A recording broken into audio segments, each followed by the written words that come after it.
Dear class, for today we're going to be going over the review section for tomorrow's quiz. It's going to be relatively short in regards to conditional probability. You will see a table question like you see here, and you will see a tree diagram question like this one.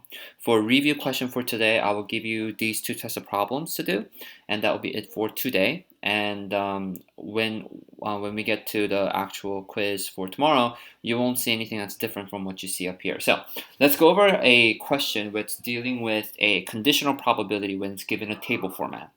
When you're given a table format for tomorrow, please remember that you need to find the total of these. And when I'm giving you guys these probability questions to do, you need to make sure the probability that you know is probability of A and B given the probability of B, this being A, the first one, this being B. Okay, so the formula and defining the table's total is what you want to do first. So if I were to call this part total and this part total here, I can literally go and fix this table up just a little bit up to my taste. This would add up to 34, 46, this would be 40, and then this would be 40 as well. So the entire total would be 80.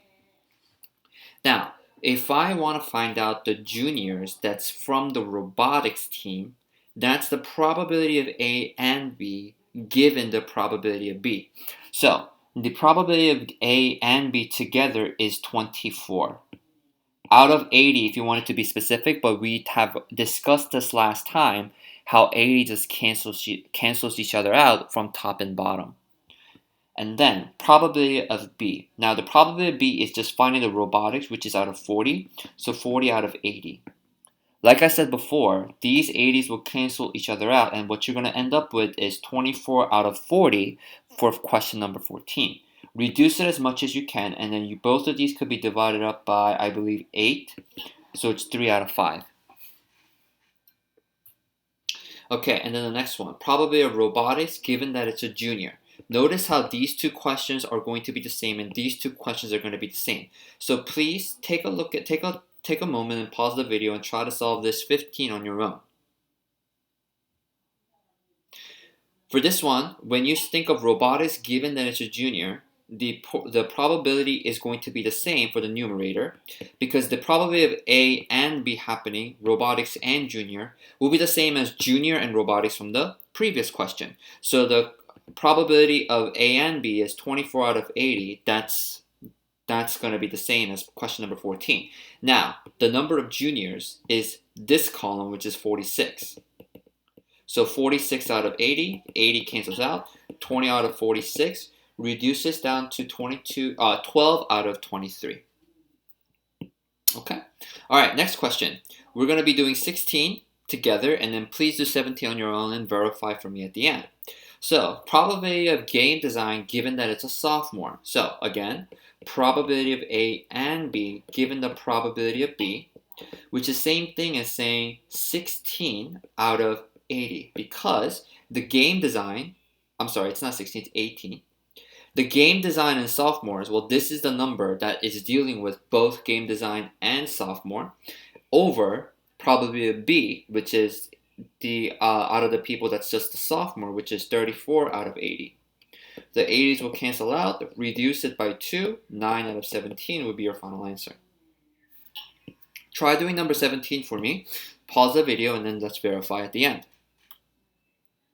For number 17, we have probability of A and B, given that the probability of B, but the probability of B is a game design. So, probability of A and B is going to be the same as before, 18 out of 80. The number of game design people is out of 40, so 40 out of 80. So my final answer will be 18 out of 40, reduces down to 9 out of 20. Okay, so those would be my 4 answers there. Next, you get a tree diagram question, which is what we have been doing yesterday. At a high school, 40% of the students play an instrument. So, you're in the beginning, you need to draw a tree diagram that deals with how you can have both playing the instrument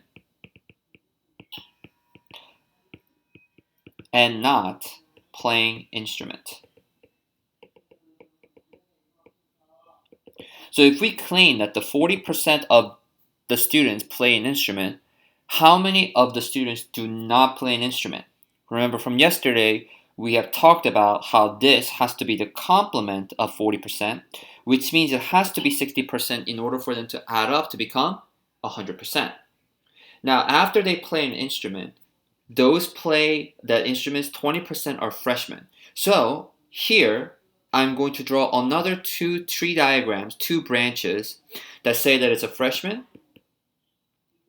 and not freshman.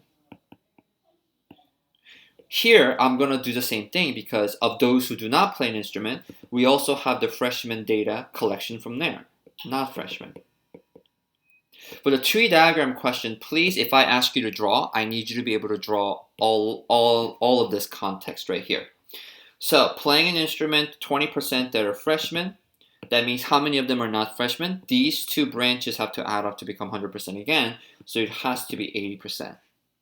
Not playing an instrument, freshmen here, that will be 30%. And that means that the people who do not play an instrument, also not in freshmen, would be 70% because these two have to add to give you 100%. Now everything's laid out on the table.